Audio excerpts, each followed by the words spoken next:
Welcome to the grand, elegantly designed Villa Kapinjala in the northern village of Arnos Vale. This is our location for today's episode of Let's Talk Tobago. I'm Davia Chambers and I'm pretty excited to take you on a tour of this property over the next half hour.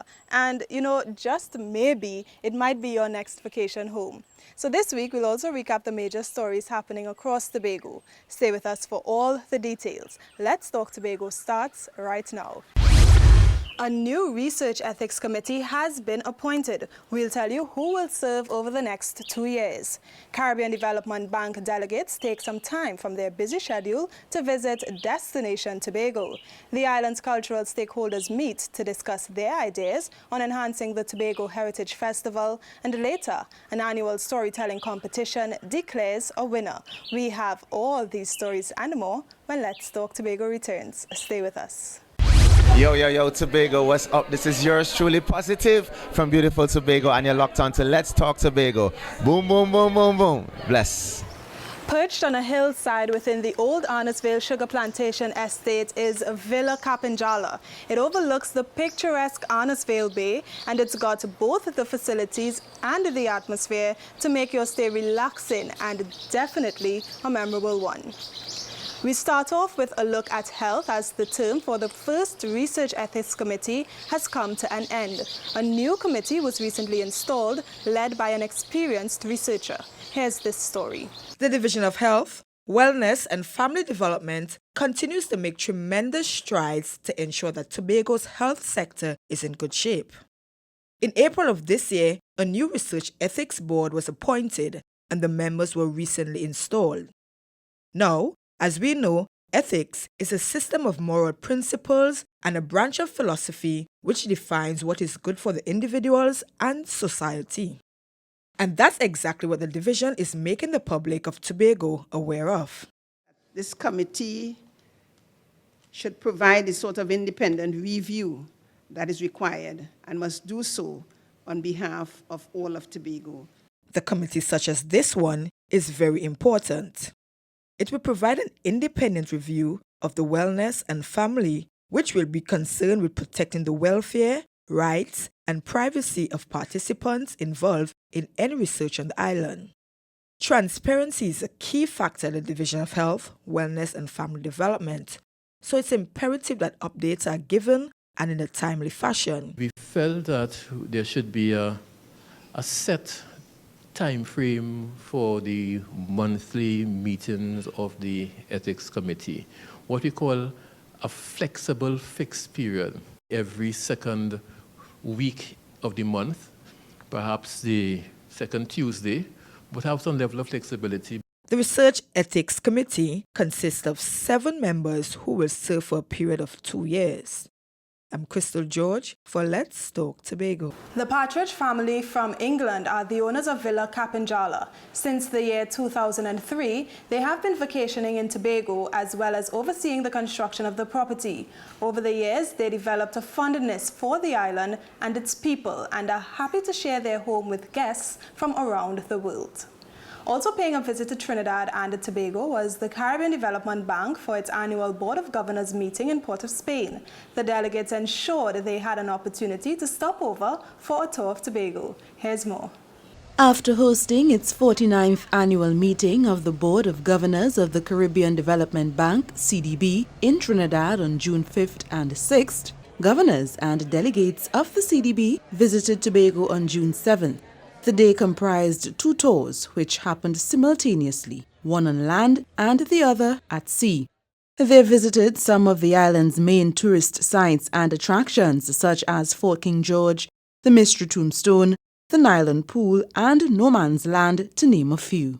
We thought, how could we come to Trinidad and not visit Tobago, the beautiful sister isle? As a matter of fact, during the course of our annual meetings, at the end of the annual meetings, we plan a visit we do an island tour. And if it's a unitary state, then of course we may just see some of the more exotic spots in the island. In this case, we wanted to see Tobago. Mrs. Seal is responsible for the planning and hosting of the annual meeting. She said a number of the governors and delegates had never been to Tobago. Yes. There are two tours, one by land and one by sea. So I went on the boat because you know what I mean, I love a little excitement. So it was great. The only thing is it was too short. We saw the coral reefs, but we couldn't get out to snorkel because we didn't have enough time. So everyone's saying, oh my God, how could you bring me here? How could we could snorkel? But we also then went to the pool, the pool, and it's so shallow and so nice. It's beautiful. We had a great time. So my thing is we need more time in Tobago. Following the tour, the team met with officials of the THA for lunch at Cafe Coco. THA Chief Secretary further endorsed Tobago. He boasted that Tobago is indeed a slice of paradise. He said it's more than just sea and sand. It's beyond ordinary. Speaking about the actual meeting held at the Hyatt Regency, Mr. Charles said this year's topic, digital transformation, was quite timely. From a Tobago perspective, we have a crucial role to play in fostering this growth, and our focus has been to maximize on our more established sectors, such as tourism, business and agriculture, while building on those that are less prominent, like light manufacturing and the creative industries. The delegates were also treated to live local entertainment. Some of them vowed to return to Tobago to experience more of what the island has to offer. I'm Patricia Nicholson for Let's Talk Tobago. Kapinjala is a wonderful villa for groups of friends, families, or your next romantic getaway. The villa has 4 ensuite bedrooms and can accommodate up to 10 guests. Now, cultural stakeholders are key to preserving the island's heritage and enhancing the tourism experience for visitors. So many of them met for a consultation to discuss ways to make one of the island's signature festivals, the Tobago Heritage Festival, even better. Juliet James explains in this report. Culture stakeholders are eager to play their part in making the tourism industry better. They attended the recent symposium on preserving and promoting Tobago's tangible and intangible heritage. The main discussion centered on improving the Tobago Heritage Festival as a cultural tourism product. People who are particularly interested in how you market the product, how you develop new audiences, how you continue the traditions, how you keep the traditions being as authentic. All of these things were part of what we discussed. Improving the festival will require some changes. The participants agree that knowledge of the island's culture is critical to enhancing the festival. We know that the Tobago Heritage Festival is supposed to be a great festival, but over time you see changes occurring, you see differences, and sometimes we don't understand why. But they need to understand what the heritage was before they could change it. Because if they change it without knowing, then they will harm it. They will change the whole concept behind it. Tangible attractions like the Colanders Monument in Plymouth and forts where battles have been won and lost can also be used to develop the cultural tourism sector. It is important to have the knowledge of the sector because it is a very well-developed, very complex sector. It intersects with archaeology, cultural studies. It's very serious. So I'm hoping that coming out of this symposium, or forts would be re-established in a sense that they would be protected for generations to come. The consultation on preserving and promoting Tobago's heritage products gave all stakeholders their say on how to use the island's historical assets as viable tourism products. From the Division of Tourism, Culture and Transportation, I'm Juliet James reporting for Let's Talk Tobago. Radiographers are critical to the healthcare system and they are meeting to find ways to boost their service. We'll tell you more about it right after these messages. Stay with us. Keep watching Let's Talk Tobago. Welcome back. You are watching Let's Talk Tobago. We're at Villa Kapinjala, located in Arnos Vale. Now, the front door leads to this spacious fan-shaped living area, which opens out onto a vast covered veranda. It's perfect for lunch or dinner, and the sunshine and the cooling rainforest breeze will have you longing for the outdoors in no time. Now, radiographers help ensure patients get timely and accurate diagnosis. Recently, the Society of Radiographers of Trinidad and Tobago hosted a conference that's aimed at raising the bar in the local health sector. The details are in this next story. The practice of radiography has come a long way since X-rays were first discovered by Willem Röntgen in 1895. Since then, radiography has made major advancements, even right here in Trinidad and Tobago. And the National Society of Radiographers took some time to look back at the past, honor the present, and anticipate the future as they build capacity in the field of radiography. This was done at their annual conference in Tobago under the theme Past, Present, and Future. I'm sure that some of our more senior radiographers can attest to the fact that they could not even dream of the technology that is currently being used when they began their journey in radiography. We stand at the feet of titans. Respect the past. It has given you this present. This country's radiological services include, but are not limited to, mammography, magnetic resonance imaging, radiation therapy, and ultrasound. Whilst the number of radiographers has increased in this country, the Society says it is still necessary to plan for the future. We do not have the luxury to be complacent. We have innovative technology, medical practices changing to adapt best practice measures, and new techniques and protocols from research forums such as these. These that contribute to the ever-changing landscape that is radiography. It is therefore necessary to seek continuing professional development to enhance your practice to ensure that best practice is the norm. Make lifelong learning a hobby, and I promise you, you will never be bored. The Division of Health, Wellness and Family Development supported the conference. Secretary of the division, Councillor Dr. Agatha Carrington, urged the experts to continue to embrace opportunities in the field. We rely on your skill, your upskilling that you continue to do through these conferences, because in doing so, you assist us in preparing for the future. The conference ran from June 7th to 9th at the Rovenels Resort and Conference Center.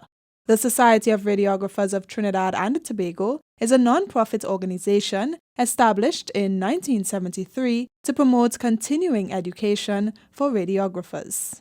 Villa Kapinjala has everything you need, including a large kitchen with solid wood cabinets and granite worktops. It's fully equipped with a top-of-the-range cooker, microwave, disher, and coffee maker. There's also a barbecue grill ideal for steaks and seafood, which are abundant in Tobago. And you know, speaking of food, young aspiring chefs are showing off their skills in the kitchen. They headed to Castaro for an event that's helping them take their talents to the next level. Our cameras were there to capture these moments. Have a look. To those who love to cook, a culinary arts career can be inviting. It's also very demanding. Tobago youth got a taste of both at the recent Young People Can Cook competition. It was hosted for budding chefs ages 15 to 29. Youth Can Cook competition is an initiative taken by the Department of Youth Affairs to propel young people into sustainable development in their life. Team Salt Bay, featuring 2 hometown chefs, impressed the judges with their local seafood menu. They walked away with the winner's prize. My appetizer was a cassava cheese stuffed ball with a pineapple salsa. My main dish was a pasta in roux sauce with fish with garlic butter and herbs.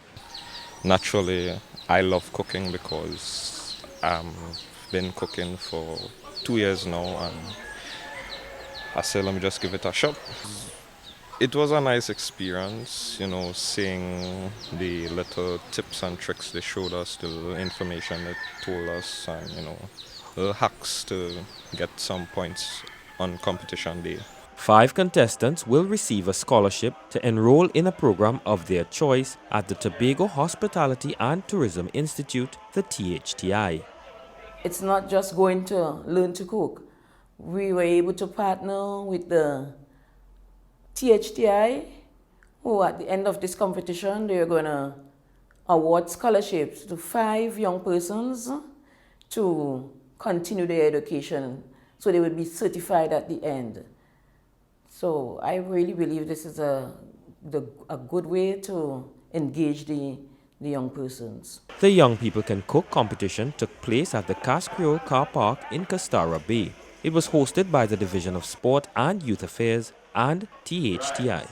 I'm Kern De Freitas for Let's Talk Tobago. The villa is not only luxurious, but functional too. On either side of the spectacular veranda are steps leading down to the pool deck, jacuzzi and infinity swimming pool, taking advantage of the breathtaking ocean views. Now this. Storytelling is a major part of Tobago's heritage, and one youth competition is helping to pass on this tradition as well as encouraging learning among students. We have the results of the 2019 finals in this next story. 10 students from 7 primary schools across the island contested to win the annual storytelling competition hosted by the Tobago Library Services for the past 35 years. I am happy to see that the children are able to come out and to deliver in such an excellent fashion. Storytelling is indeed very valuable to the children, it's very beneficial, and so we encourage teachers and parents to encourage the children to participate.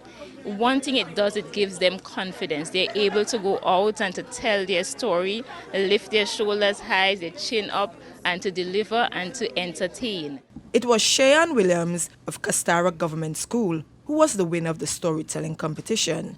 Cheyenne performed a story that she wrote herself entitled My Life as a Dollar. The wind had just tossed me around and I was exhausted. As I sat there reflecting on my life, I noticed a scruffy-looking little boy heading in my direction. His face was full of mischief, and he looked extremely suspicious. He quickly picked me up and shoved me into his back pocket. Feels amazing. I never thought I would be the winner. I was so scared when it come up to the first place. Because when they say like he, I was like, oh my gosh. But then when they say my name, I almost cried. In second place were Riyad Bruce of North Regional SDA with his rendition of David the Lion-Hearted. It was lonesome about the house. 3 of David's older brothers went out to help Saul fight the Philistines. Father and mother were also worried about what might happen to them on the battlefield. David was worried too. Out there on the hillside, looking after the sheep, he thought why people had to fight each other and kill each other. But then he remembered one day a lion came to attack his sheep. He fought to kill it by himself. He didn't want to kill it, but there was no other way to protect his sheep. I feel good because for the longest while I've been nervous, but it just come true that I come second and I feel happy and I'm sure my family will be proud of me. Third place went to Shaquina Moore of Lansome Methodist. She dramatized the story How Bat Became Blind. When the earth was young and all the animals of the forest were getting used to themselves and each other, the bat was not the night creature it is today. He would go around by day and sleep at night, like any other animal of the forest. However, Bat was different because he had fur and teeth like a regular animal, but large wings like a bird. He felt comfortable hanging upside down and preferred living in the trees with the birds. The storytelling finals was held at the Ann Mitchell Gift Auditorium of the Scarborough Library facility. I'm Crystal George for Let's Talk Tobago. We've got to take a break. Hi, this is Kivo, and tune in to Let's Talk Tobago. On the second floor of Villa Kapinjala, there are 2 sea view terraces with an air of tranquility. It's an inviting location that encourages you to sit back, relax, and enjoy life in the slow lane. So senior citizens still have a lot to contribute to society. This is the message one community is sharing with its elderly members through a special annual event. Crystal George tells us more. Jesus, Jesus, how I trust him, how I prove him o'er and o'er. Jesus, Jesus, precious Jesus, oh, for grace to trust him more. Those are the voices of the young at heart in the community of Roxborough. And from that lustrous singing, there's no slowing down for this bunch. They were recently celebrated by the Roxborough Police Youth Club at its anniversary celebrations, held in honor of the seniors. The motto of the club states, "Celebrating our past, charting the course for the future." That's why it's important to honor and celebrate the seniors while they're still here with us. It's all because we have said to ourselves that you would have contributed to the development of this place, and at least we need to be grateful for what you have done. And now that you are at this stage of your life, we need to support you as much as you can. The Roxborough Police Youth Club takes pride in having good leadership. With that said, a vision of having an elderly center was born. Now, the seniors in that community have a place to go, to bond, and even learn new craft. 7 years ago, this was a vision of Roxborough Police Youth Club parent body, that such a center should be established in order to keep that holistic development of what is happening at Roxborough Police Youth Club. At the center, these seniors not only learn about art and craft or sing in a choir, they are set to embark on yet another journey. The agriculture plot that we have out there is now going to be converted into the hydroponic center, where the ladies will be trained to know how to go there and plant those plants with tissues and using water in order to ensure that we can be able to plant our own lettuce and greeny leaves vegetables. Manager of the center expressed gratitude for this experience on behalf of all the seniors. I would like to take this opportunity on behalf of everyone at the center to thank all those who have worked in the past and present to bring this center into being and to help to keep this center functioning. The Roxborough Police Youth Club continues to be the most noted police youth club on the island and always strives to implement new initiatives. I'm Crystal George for Let's Talk Tobago. Your Kapinjala experience starts with your pickup at the airport. At the villa, a Caribbean rum punch awaits along with the option of a morning meal. Once you're ready to explore the island, the staff at Hove Estate would be delighted to assist you in booking your tour. Now, the NGO Women Organized for Real Kindness work is not only focused on supporting women. The organization recently put men in the spotlight in observance of Father's Day. Omadara Mills has this story.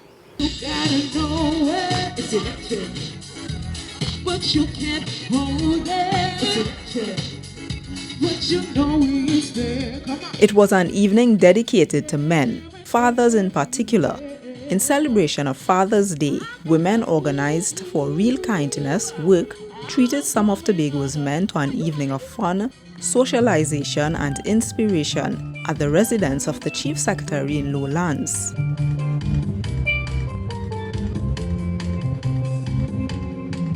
I believe.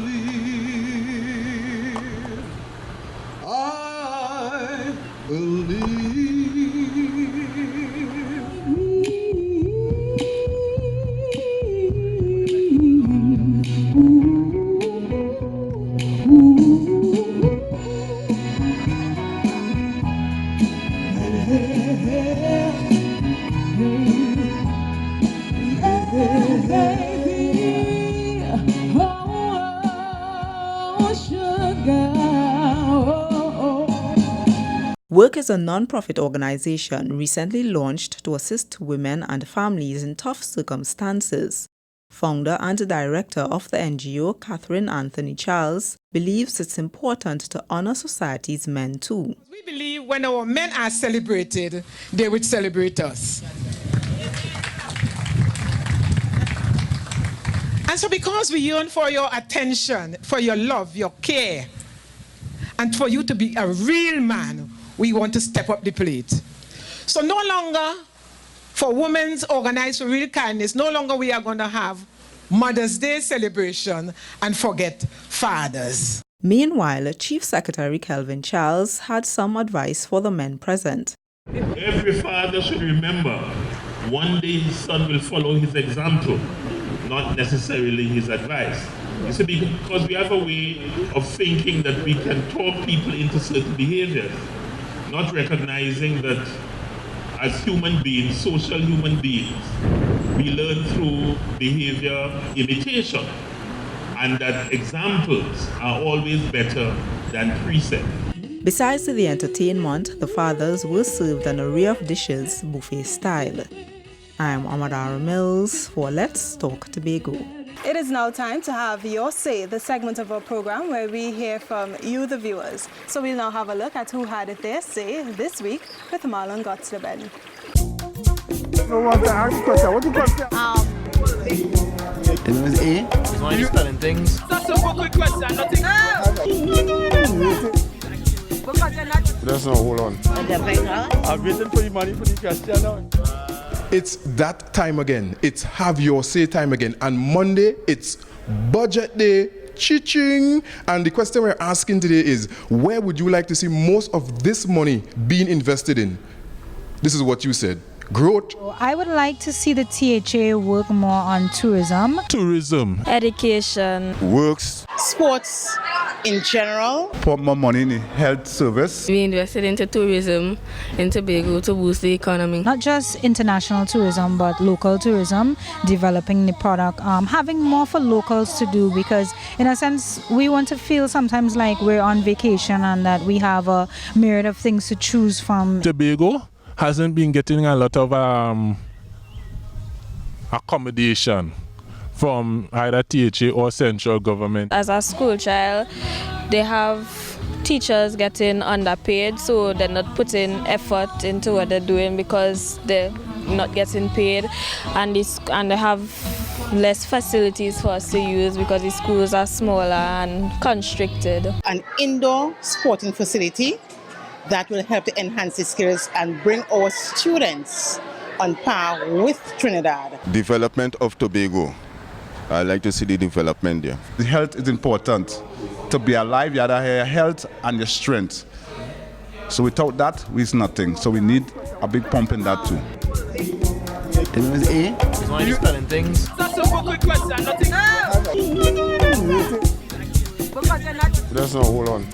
We've come to the end of yet another edition of Let's Talk Tobago, and as always, we thank you for watching. Please email us with your comments or queries about the program, and be sure to visit our website, like our Office of the Chief Secretary Facebook page, follow us on Instagram and Twitter, and subscribe to our YouTube channel. Now, for more information on Villa Kapinjala, you can contact the Hove Estate at 391-2073 or visit their Facebook page at Hove Estate Limited.